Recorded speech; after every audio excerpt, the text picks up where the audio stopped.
நாங்கள் சொல்லுகிறோம், இந்த இரண்டு பிரச்சனைகளும் ஜனாதிபதி பிரதமர் உட்பட பொறுப்பு வாய்ந்த அதிகாரிகள் அனைவரும் சேர்ந்து விடுவிக்க வேண்டிய பிரச்சனை. இதே தான் கடந்த ஆட்சி காலங்களில் நடந்தது. நாங்கள் லெட்டர் கொடுப்போம், வாங்குவாங்க, அது செக்ரட்டரி வாங்குவார், அவர்கிட்ட பிஓன் வாங்குவார். அந்த லெட்டர் வந்து உள்ளுக்கு மேல் இடத்துக்கு போச்சோ தெரியாது.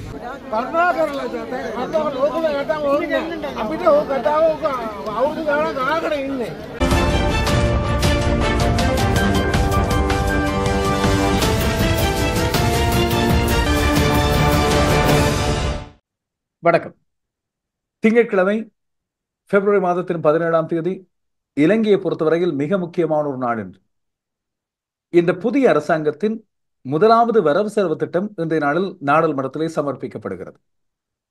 நாடாளுமன்றம் இன்றைய நாளில் கூடுகின்ற வேளையில் இரண்டு முக்கியமான விடயங்கள் இருக்கின்றன. ஒன்று, இந்த புதிய வரவு செலவு திட்டம், இது குறித்த எதிர்பார்ப்பு, குறிப்பாக ஜனாதிபதி அன்ரோகுமார் திசாநாயக்க மீது இந்த நாடும் நாட்டு மக்களும் மட்டுமல்லாமல் உலகளாவிய ரீதியிலும் அவர் மீதான பெரிய எதிர்பார்ப்பு ஒன்று இருக்கிற நேரத்தில் இலங்கையின் முதலாவது இடதுசாரி வரவு செலவு திட்டம் என்று சொல்லி இது வர்ணிக்கப்பட்டாலும் கூட அதிலே ஒரு சின்ன திருத்தம் ஒன்று இருப்பதாக நான் நினைக்கிறேன். அதை பற்றி விரிவாக சொல்கிறேன். ஆனால் இந்த வரவு செலவு திட்டத்தின் மீதான எதிர்பார்ப்பு இன்னும் பலரை பலவிதமாக யோசிக்க வைத்திருக்கிறது. ஒன்று அது.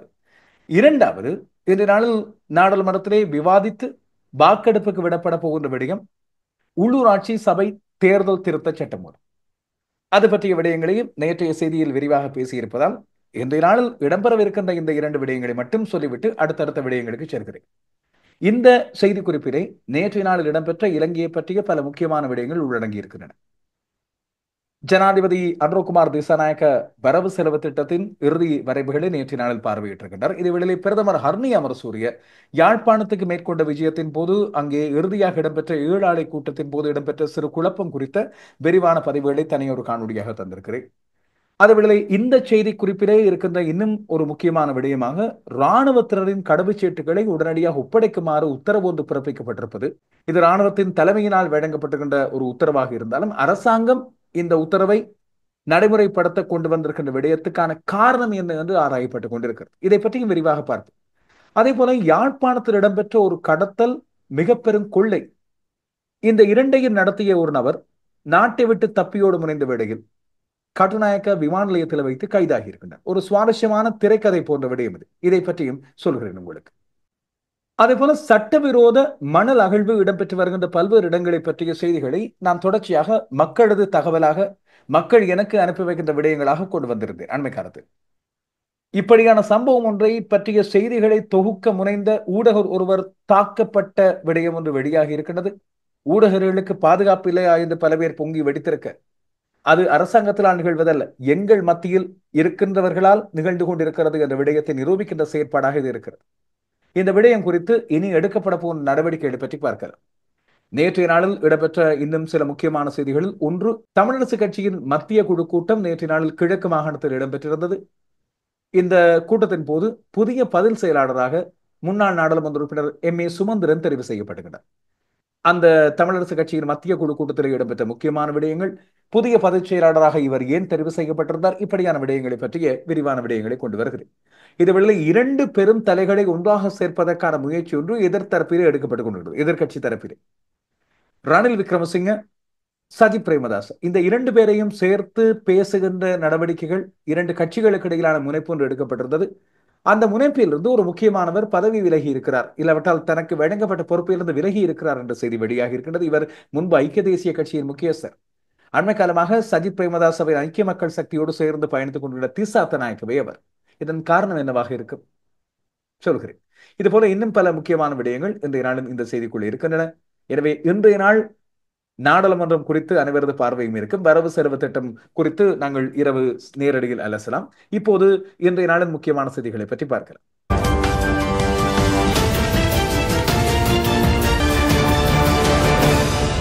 ஜனாதிபதி அன்ரோகுமார் திசாநாயக்கவின் வரவு செலவு திட்டம், குறிப்பாக 1970ஆம் ஆண்டு இடம்பெற்ற தேர்தலில் ஸ்ரீமாவோ பண்டாரநாயக்க தலைமையிலான ஸ்ரீலங்கா சுதந்திர கட்சியின் மாபெரும் கூட்டணி வெற்றியீட்டிக் கொண்டது. அந்த கூட்டணியிலே ஸ்ரீமாவோ பண்டாரநாயக்க தலைவியாக இருந்து அவர் பிரதமராக பதவியேற்றுக் கொண்டாலும் மிக முக்கியமான பங்கு வகித்தவர்கள் இடதுசாரி கட்சியினர். குறிப்பாக என்.எம். பெர்ரா அவர்கள் தலைமை தாங்கிய லங்கா சமசமாஜ கட்சி LSSP. இதிலே ஸ்ரீமாவோ பண்டாரநாயக்க தலைமையிலான ஸ்ரீலங்கா சுதந்திர கட்சி 91 ஆசனங்களை பெற்று வெற்றியீட்டிக் கொண்டாலும் இரண்டாம் இடத்தை பிடித்திருந்தது டட்லி சேனாக்க தலைமையிலான ஐக்கிய தேசிய கட்சி அல்ல, என்எம் பெர்ரா அவர்கள் தலைமை தாங்கிய லங்கா சமசமாஜ கட்சி என்று சொல்லப்படுது எல்எஸ்எஸ்பி, இடதுசாரி கூறுகளை கொண்ட ஒரு கட்சி. அந்த கட்சியும் கம்யூனிஸ்ட் கட்சியும் ஒன்றாக சேர்த்து ஸ்ரீமா பண்டாநாயக்கோடு சேர்ந்து ஆட்சி அமைத்திருந்தனர். அதன் அடிப்படையில் சில முக்கியமான மாற்றங்களை அவர் செய்து கொள்ள இடதுசாரி கட்சியிலே இருந்த என்எம் பெர்ரா போன்றவர்கள் அவருக்கான மிக முக்கியமான உதவியை வழங்கி இருந்தார்கள் என்று சொல்லப்படுகிறது. குறிப்பாக அவரது அமைச்சரவையிலே அங்கம் வகித்த என்எம் பெர்ராவாக இருக்கலாம், இல்லாவிட்டால் கொல்வினா டி சில்வாவாக இருக்கலாம். இவர்கள் அத்தனை பேரும் இடதுசாரிகளின் அடிப்படையில் வரவு செலவு திட்டத்திலே அந்த இடதுசாரிகளின் தாக்கம் அதிகமாக இருந்தது. அமைச்சரவையிலே இடதுசாரிகள் 2 பேர் பிரதானமாக இருந்தார்கள். அதில் ஒருவர் நிதியமைச்சராக இருந்த என்எம் பெர்ரா. 5 ஆண்டுகள் நிதியமைச்சராக இருந்த வேளையில் அவருடைய வரவு செலவு திட்டம் தான் ஸ்ரீமாவோ பண்டாநாயக்கவின் அரசை பிரதிநிதித்துவப்படுத்தியதாக அமைந்திருந்தது. என்ற அடிப்படையில் அதுதான் இலங்கையின் முதலாவது இடதுசாரி வரவு செலவு திட்டம் என்று சொல்லப்படுகிறது. ஆனால் மிக நீண்ட காலத்துக்கு பிறகு பிரதான 2 கட்சிகளின் மாறி மாறி ஆட்சிக்கு பிறகு இப்போது இன்னும் ஒரு இடதுசாரி வரவு செலவு திட்டம் ஒன்று வருகிறது. பிரதான கட்சிகளிலிருந்து இல்லாமல் 3வது கட்சியிலிருந்து வருகின்ற ஒரு வரவு செலவு திட்டமாக இருக்கின்ற போது இது குறித்த பரத்த எதிர்பார்ப்பு இருக்கிறது. பொதுமக்கள் மத்தியிலும் கூட ஜேவிபி என்பிபி கட்சியினரின் மற்ற அமைச்சர்கள் மீது மற்றவர்கள் மீது நம்பிக்கை குறைபாடு அண்மை காலமாக ஏற்பட்டாலும் கூட ஜனாதிபதி அனுரகுமார் திசாநாயக்க மீது மிகப்பெரிய நம்பிக்கையை வைத்திருக்கின்றனர். அண்மையில் நேற்று முன்தினம் யாழ்ப்பாணத்தில் இடம்பெற்ற பிரதமரின் சந்திப்பின் போது மக்களது மனக்குமுறல்களை வெளிப்படுத்துகின்ற காணொலிகள் வந்திருக்கின்றன. இல்லாவிட்டால் அவர் இந்த தங்களுடைய முக்கியமான பிரச்சனைகளை பற்றி அவர் பேசவில்லை என்று குறைப்பட்டிருக்கின்றார். தாங்கள் கொடுத்த தங்களுடைய விடுவிக்கப்பட வேண்டிய காணி நிலம் பற்றிய விண்ணப்பங்களை கூட அவரால் பெற்றுக்கொள்ள முடியாமல் போனது என்பது குறித்து வருத்தம் தெரிவிக்கின்றார்கள். ஆனால் ஜனாதிபதி அனுரகுமார் திசாநாயக்க தங்களில் ஒருவர் என்று அவர்கள் கருதுகின்றார்கள். விமர்சனங்கள் எல்லாவற்றையும் கடந்து அனுரகுமார் திசாநாயக்க அப்படியான நம்பிக்கை ஏற்படுத்த பல்வேறு காரணங்கள் இருக்கின்றன. ஒன்று, அவரது எளிமையான தோற்றமாக இருக்கலாம், இல்லாவிட்டால் வெளிப்படையான வடவடம் என்று பேச்சாக இருக்கலாம். அத்தனை விடயங்களையும் அவர் சொல்கிறார். மக்களுக்கு சொல்ல வேண்டிய விடயங்கள் என்று கிடையாது. இதை பற்றி நாங்கள் விமர்சிக்கிறோம், ஆனால் மக்கள் அதை ஏற்றுக்கொள்கின்றார். இப்படியாக இருக்கும்போது தங்களில் இருந்து வந்த ஒருவர் தங்களுக்கான வரவு செலவு திட்டத்தில் நம்பிக்கை மிகுந்த கூறுகளை கொண்டு வருவார் என்பது மக்களது எதிர்பார்ப்பு. எனவே இந்த தேசிய மக்கள் சக்தியின் முதலாவது வரவு செலவு திட்டத்தில் உள்ளடக்கப்பட்டிருக்கின்ற விடயங்கள், இல்லாவிட்டால் உள்ளடக்கப்படக்கூடிய விடயங்கள் குறித்து ஜனாதிபதி அனுரகுமார் திசாநாயக்க நேற்றைய நாளில் மீண்டும் ஒரு தடவை நீதி அமைச்சின் செயலாளர் மற்றும் நீதி அமைச்சின் முக்கியமான அதிகாரிகளை சந்தித்து சில கலந்துரையாடல்களை மேற்கொண்டு அதை கண்காணித்திருந்தார். இந்த இறுதி வரைவுகளில் உள்ளடக்கப்பட்டுள்ள விடயங்கள் இவையாக இருக்கலாம் என்று வெளியே வந்திருக்கின்ற பல்வேறு ஊகங்கள் பற்றி நேற்றைய நாளில் விரிவாக பேசுகிறது. இம்முறையும் ஜனாதிபதியின் இந்த வரவு செலவு திட்டம் கடந்த 3 மாதங்களுக்கு கொண்டு வரப்பட்ட குறுகிய கால வரவு செலவு திட்டம், அது குறுகிய கால கணக்கறிக்கையாக இருந்தது. எனவே அதில் உள்ள கூறுகளின் தொடர்ச்சியாக இருக்குமா என்ற கேள்வி வருகிறது. ஆனால் ஒன்று, வரிகள் விதிக்கப்படும், அதன் மூலமாகத்தான் இந்த அரசாங்கத்துக்கு வருமானம் கிடைக்கும். அதுதான் சர்வதேச நாணய நிதியம் இந்த அரசாங்கத்துக்கு காட்டியிருக்கின்ற வழிமுறை என்று சொல்லப்படுகிறது. இந்த அரசாங்கமும் பதவிக்கு வர முதல் சர்வதேச நாணய நிதியத்துடனான ஒப்பந்தம் மாற்றப்படும், சில வழிகள் ரத்து செய்யப்படும் என்று குறிப்பிட்டிருந்தாலும் அதோடு சேர்ந்துதான் பயணிக்க வேண்டியிருக்கின்ற நியாயத்தை பற்றி பின்னர் ஜனாதிபதி அனுரகுமார் திசாநாயக்க தெரிவித்திருந்தார். எனவே இந்த முதலாவது வரவு செலவு திட்டத்தில் அரசாங்க ஊழியர்களுக்கான சம்பள அதிகரிப்பு, அதுபோல அரசாங்க வேலைவாய்ப்பு போன்ற அறிவிப்புகள் வெளியாகும். ஆனாலும் இந்த வரவு செலவு திட்டமானது சர்வதேச நாணய நிதிய திட்டத்தின் கீழ் அடையாளம் காணப்பட்ட குறிப்பிட்ட அளவுகளை மீறாதவாறு இருக்கும் என்று கருதப்படுகிறது. பல பேரும் இப்பொழுது தனியார் ஊழியர்களுக்கு எதுவும் இல்லையா என்று சொல்லி கேட்டால், தனியார் ஊழியர்களுக்கு அரசாங்கம் நேரடியாக தன்னுடைய அழுத்தத்தை பிரயோகித்து இந்த வசதி வாய்ப்புகளை உருவாக்க முடியாது. என்றாலும் தனியார் நிறுவனங்கள் பலவற்றுக்கு வழங்கக்கூடிய சலுகைகள் மூலமாக தனியார் நிறுவன ஊழியர்களுக்கு ஏதாவது வாய்ப்புகள் ஏற்படுத்தக்கூடியதாக இந்த வரவு செலவு திட்டத்தின் கூறுகள் இருக்காது என்று கருதப்படுகிறது. குறிப்பாக தன்னுடைய இந்த முதலாவது வரவு செலவு திட்டம் என்ற காரணத்தால் அதிக அளவு சலுகைகளை மக்களுக்கு வழங்குவதன் மூலமாக தாங்கள் ஆபத்திலே சிக்கிக் கொள்ளக்கூடாது என்பதில் அரசாங்கம் தெளிவாக இருக்கு. அதே வேளையில் இனி வரப்போன்ற உள்ளூராட்சி சபை தேர்தல் குறித்தும் இந்த அரசாங்கம் கவனம் செலுத்தி இருப்பதாக தெரிகிறது. இதனால் தான் அரசாங்க ஊழியர்களுக்கான சலுகைகள் ஓரளவுக்கு இருக்கு. இதுபோல அரசாங்க சேவைக்கு ஆட்களை சேர்க்கின்ற நடவடிக்கைகள் வரவு செலவு திட்ட விவாதங்கள் முடிவடைந்த பிறகு ஆரம்பமாகும் என்று சொல்லி நிதி அமைச்சின் அதிகாரி ஒருவர் ஊடகங்களுக்கு தெரிவித்திருப்பதாக செய்தி ஒன்று வெளியாகி இருக்கிறது. என்றாலும் அதிக அளவில் அரசாங்க சேவைக்கு ஊழியர்கள் சேர்க்கப்பட மாட்டார்கள். இப்பொழுது வேலையற்ற பட்டதாரிகளின் போராட்டங்கள் பல அதிகரித்திருப்பதன் காரணமாக அத்தியாவசியமான வெற்றிடங்கள் மாத்திரம் நிரப்பப்படும் என்று குறிப்பிட்டிருந்தார். புதிய வரிகளை விதிக்காமல் நாட்டை பொருளாதார நெருக்கடியிலிருந்து மேலே கொண்டு வர முடியுமா என்று சொல்லி அரசாங்கம் யோசித்துக் கொண்டிருந்தாலும், புதிய வரிகள் விதிக்கப்படாவிட்டாலும் இருக்கின்ற வரிகள் தொடரும் என்பதுதான் நிதி அமைச்சின் மூலமாக கிடைத்திருக்கின்ற ஒரு ரகசிய தகவல். எனவே இன்று காலை 10:30க்கு இந்த வரவு செலவு திட்டம் சமர்ப்பிக்கப்பட போகிறது. நிதி அமைச்சரின் அடிப்படையில் ஜனாதிபதி இந்த வரவு செலவு திட்டத்தை சமர்ப்பிப்பார். அவரது முதலாவது முழுமையான வரவு செலவு திட்டம் இது. எனவே அந்த ஜனாதிபதி அவர்களது உரை குறித்த பெரிய எதிர்பார்ப்பு இருக்கிறது. நான் தமிழ் மொழி மூலமான முழுமையான இந்த வரவு செலவு திட்ட உரையை இரவு கொண்டு வருகிறேன். இந்த வரவு செலவு திட்டம் மீதான இரண்டாவது வாசிப்பு வருகின்ற 18ஆம் தேதி முதல் 25ஆம் தேதி வரை 7 நாட்களுக்கு நடைபெறும். அதாவது நாளைய தினத்திலிருந்து தொடர்ச்சியாக இடம்பெறும். அதற்கு பிறகு 25ஆம் தேதி மாலை 6 மணிக்கு வரவு செலவு திட்டத்தின் இரண்டாம் வாசிப்பின் மீதான வாக்கெடுப்பு இடம்பெறும். 2025ஆம் ஆண்டுக்கான ஒதுக்கீட்டு சட்ட மூலத்தின் குழுநிலை மீதான விவாதம் வருகின்ற 27ஆம் தேதி முதல் மார்ச் 4ஆம் தேதி வரை சனிக்கிழமைகள் உட்பட 19 நாட்களுக்கு தொடர்ச்சியாக இடம்பெறும் என்று நாடாளுமன்ற அமர்வுகள் தீர்மானிக்கப்பட்டுள்ளன.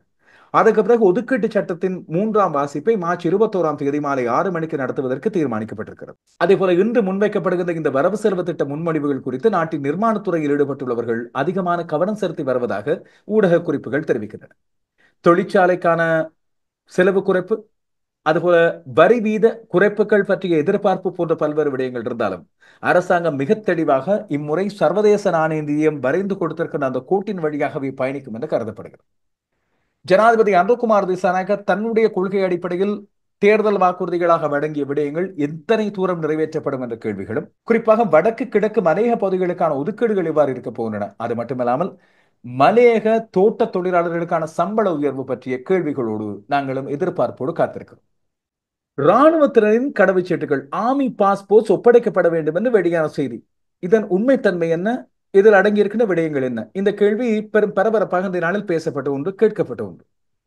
இதில் மிக தெளிவாக சொல்லக்கூடிய விடயம், மேஜர் பதவித்தரம் இருக்கே, அந்த மேஜர் பதவித்தரத்துக்கு கீழே உள்ள அனைத்து இராணுவ வீரர்களும் தத்தம் கடவுச்சீட்டுகளை அந்தந்த படைப்பிரிவுகளிடம் ரெஜிமெண்ட்ஸிடம் ஒப்படைக்குமாறு உத்தரவிடப்பட்டுகிறது. இராணுவ ஊடக பிரிவின் மூலமாக இந்த உத்தரவு வெளியிடப்படுகிறது. இராணுவ செயலாளரான மேஜர் ஜெனரல் UKJS பெர்ராவின் கையெழுத்தோடு இந்த உத்தரவு வெளியாகி இருக்கின்றது.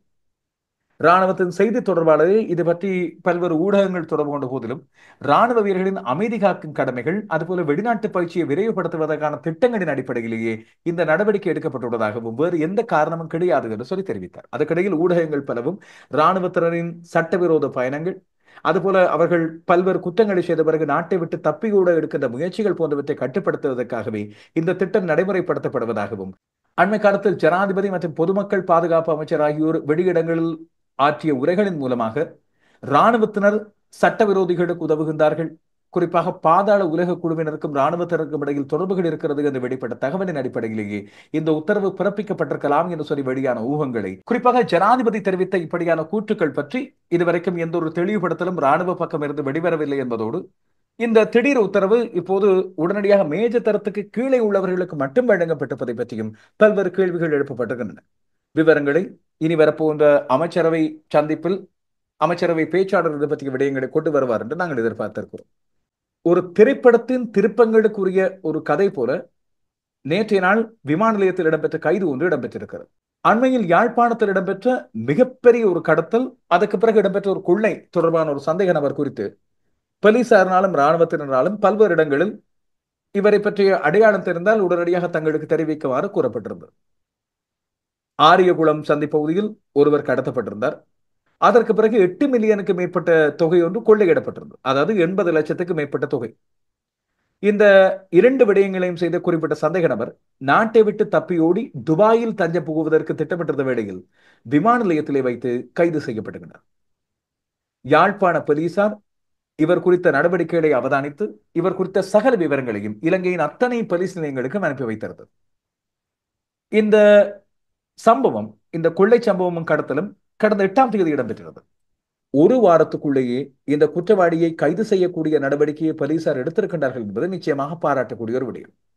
யாழ்ப்பாணம் ஆரியங்குளம் பகுதியில் குறிப்பிட்ட சந்தேக நபர் ஒருவரை கடத்தி அவரிடமிருந்து 8.478 மில்லியன், அதாவது 84,78,000 ரூபாய் கொள்ளையிட்டிருக்கின்றார்.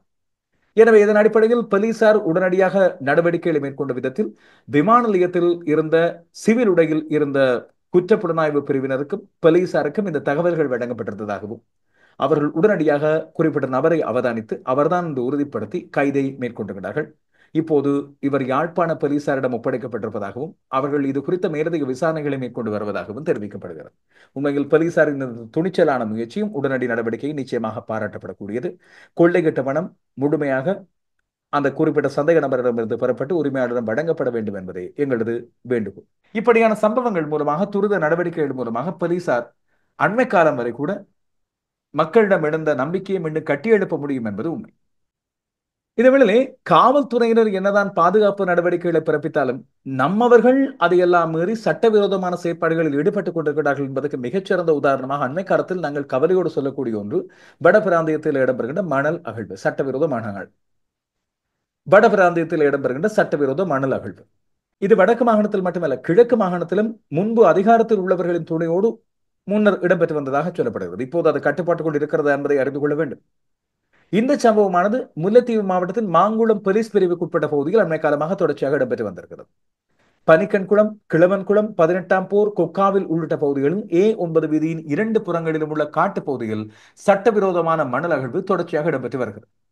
அனுமதி பத்திரங்கள் பெற்றவர்கள் அனுமதி பத்திர விதிமுறைகளை மீறியும், அனுமதி பத்திரங்கள் இல்லாதவர்கள் சட்டவிரோதமாக ஆற்றிலே உளவு இயந்திரங்களை விட்டும் இந்த மணலை ஏற்றி காட்டு பகுதிகளிலேயே மணல்களை பறித்து காட்டுக்குள்ளே டிப்பர் வாகனங்களை கொண்டு வந்து இந்த மண் ஏற்றுகின்ற, மரம் கடத்துகின்ற பல்வேறு சட்டவிரோத செயற்பாடுகள் இடம்பெற்று வருவதாக தொடர்ச்சியாக சொல்லப்பட்டு வந்தது. இந்த விடயங்கள் தொடர்பாக நேற்று 16ஆம் தேதி நண்பகல் முல்லைத்தீவு கிளிநொச்சி பகுதிக்கான ஊடகவியலாளர் சண்முகன் தவசீலன் இந்த விடயங்களை செய்தியாக சேகரிக்க சென்றிருந்தார். சமூக வலைத்தளங்கள் மூலமாக உடனுக்குடன் அந்த பகுதிகளில் இடம்பெறுகின்ற பல்வேறு நிகழ்வுகளை வெளியே கொண்டு வருகின்ற துணிச்சலான ஒரு ஊடகவியலாளர் சகோதரர் நண்பர் தவசீலன். அவர் இந்த சம்பவம் இடம்பெற்ற வேளையில் A9 வீதியிலிருந்து காட்டுக்குள்ளே கிட்டத்தட்ட 1 கிலோமீட்டர் தொலைவில் மணல் கொண்டு வருகின்ற ஒரு வாகனத்தை அவதானித்து அங்கே மணல் சட்டவிரோதமாக குவிக்கப்பட்டுக் கொண்டிருப்பதை காணொலி பதிவு செய்து கொண்டிருந்த வேளையில் மோட்டார் சைக்கிளில் வந்த இனம் தெரியாத 2 பேர் ஊடகவியலாளர் தவசீலன் அவர்களை தாக்கி அவருடைய கேமரா வீடியோ கருவியை பறிக்க முற்பட்டிருக்கிறார்கள்.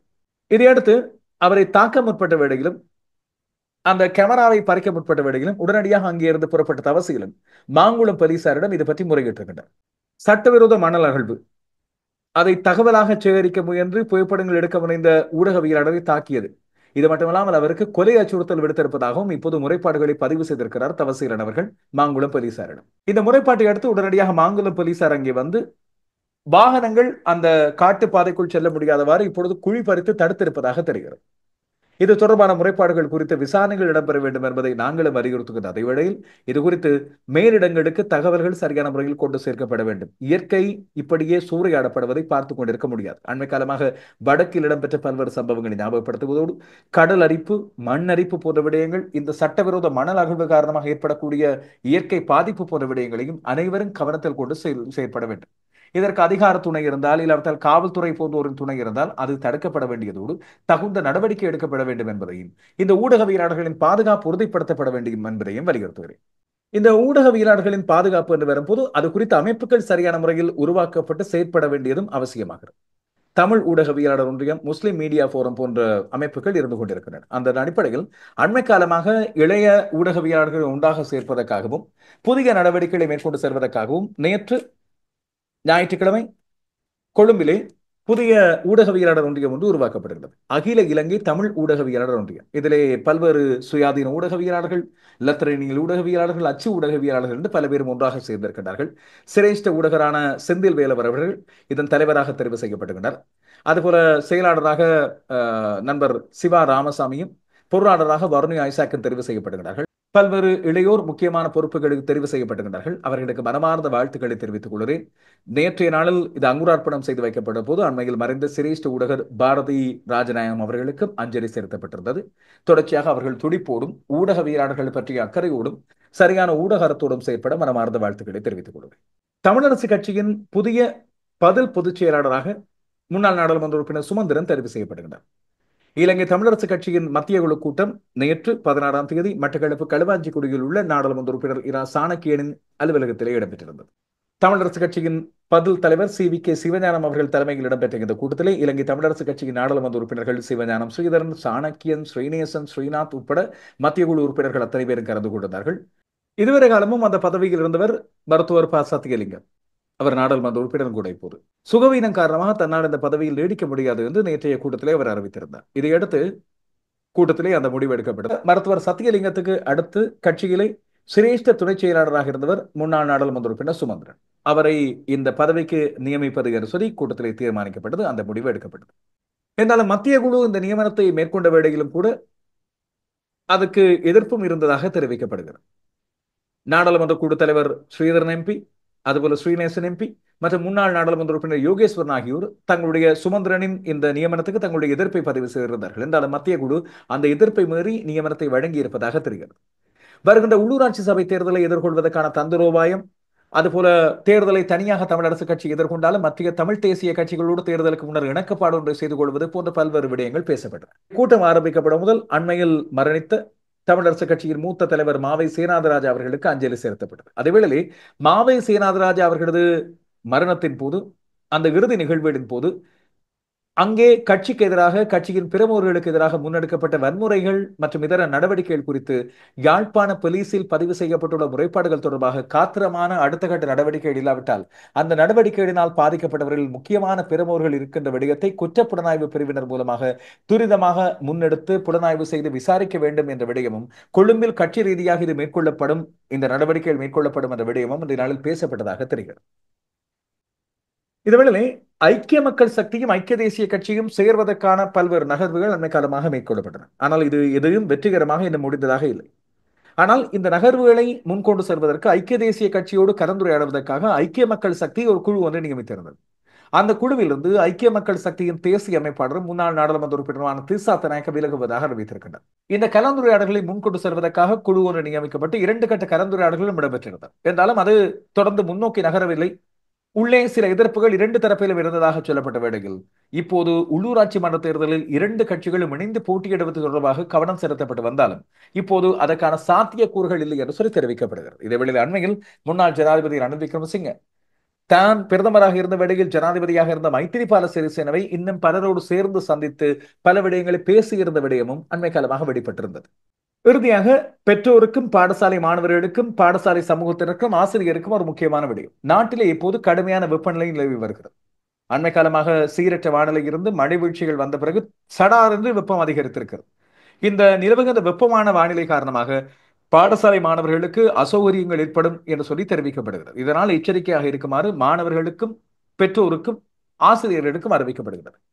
தற்போதைய கல்வி நடவடிக்கைகளின் காலத்திலே குறிப்பாக விளையாட்டுப் போட்டிகள் பல்வேறு பாடசாலைகளில் இடம்பெறுகின்ற ஒரு காலப்பகுதியாக இருக்கிறது. எனவே இது குறித்து கல்வி அமைச்சிலே ஒரு கலந்துரையாடல் ஒன்று இடம்பெறும் என்று சொல்லி தெரிவிக்கப்படுகிறது. தேவை ஏற்படின் பாடசாலை அதிபர்களுக்கு உரிய அறிவுறுத்தல்கள் கல்வி அமைச்சின் மூலமாக வழங்கப்படும் என்று சொல்லியும் இப்போது கல்வி அமைச்சு தெரிவித்திருக்கிறது. விளையாட்டு போட்டிகள் இடம்பெறுகிற காலமாக இருந்தாலும் பாடசாலை மாணவர்கள் விளையாட்டு பயிற்சிகள் போன்ற வெடிக்கல செயற்பாடுகளில் ஈடுபடும் போது அதிக சூரியோடி படுகின்ற நேரத்தில், இல்லாவிட்டால் அதிக சூரியோடி விழுகின்ற இடத்திலே இவ்வாறான பயிற்சிகளை வைக்க வேண்டாம். அது குறித்த எச்சரிக்கையை பாடசாலை சமூகம் சரியான கவனமாக கொள்ள வேண்டும் என்றும் கல்வி அமைச்சு தெரிவித்திருக்கிறது. இப்போது சூரியனின் நகர்வு காரணமாக உலகத்தின் மத்திய ரேகை பகுதியில் உள்ள பல்வேறு நாடுகளில் அதிக வெப்பநிலை நிலை வருவதாகவும், குறிப்பாக ஆசியா, ஆப்பிரிக்கா மற்றும் ஆஸ்திரேலியா ஆகிய கண்டங்களில் அநேக நாடுகள் இந்த அதிக வெப்பநிலையில் பாதிக்கப்பட்டிருப்பதாகவும் தெரிவிக்கப்படுகிறது. இலங்கையை பொறுத்தவரையில் கொழும்பு, காலி, ரத்னபுரி, திருகோணமலை, மட்டக்களப்பு, மன்னார் மற்றும் அனுராதபுரம் ஆகிய பகுதிகளில் வெப்பநிலையானது எதிர்வரும் நாட்களில் இந்த ஒரு வாரத்துக்கு 32 பாகை முதல் 36 பாகை செல்சியஸ் வரை இருக்கும் என்று கருதப்படுகிறது. அதிக வெப்பநிலை காரணமாக உடலில் பல்வேறு பிரச்சனைகள் ஏற்படக்கூடிய வாய்ப்பு இருக்கும். அதுபோல அதிகமாக நீர் வற்றக்கூடிய ஒரு வாய்ப்பு இருப்பதன் காரணமாக நீர் மற்றும் இயற்கையான பானங்களை அதிக அளவில் அருந்துமாறும் இப்போது சுகாதார அதிகாரிகள் தெரிவித்திருக்கிறார்கள். கல்வி அமைச்சும் சுகாதார அமைச்சும் இது குறித்து மிகுந்த கவனம் செலுத்தி வருகிறது. தொடர்ந்து வரும் நாட்களில் இது பற்றி அவதானித்திருப்போம். அவைதான் இன்றைய நாளின் முக்கியமான செய்திகள். இந்த செய்திகளை குறித்த உங்களுடைய கருத்துக்கள், விமர்சனங்கள் ஆகியவற்றை எதிர்பார்த்திருக்கிறேன். இன்று இரவு நேரலையில் சந்திக்கும் வேளையில் வரவு செலவு திட்டம் குறித்து விரிவாக பேசுவோம். அதுக்கு முதல் வரவு செலவு திட்டம் குறித்த ஜனாதிபதியின் உரையை உங்களுக்கு தமிழ் படுத்தியும் இதே AR விதோஷ நியூஸ் மூலமாக கொண்டு வர காத்திருக்கிறேன். இந்த வரவு செலவு திட்டம், இன்றைய நாளின் வரவு செலவு திட்டம் குறித்த உங்களுடைய எதிர்பார்ப்புகள் என்ன? சில வேளைகள் இந்த செய்தியை நீங்கள் பார்க்கின்ற வேளையில் வரவு செலவு திட்டம் ஜனாதிபதியினால் வாசிக்கப்பட்டிருக்கும். அதன் பிறகு உங்களுடைய கருத்துக்களையும் இதே செய்தியின் கீழே காமெண்ட்ஸாக நீங்கள் பதிவு செய்யலாம். மீண்டும் சந்திப்போம்.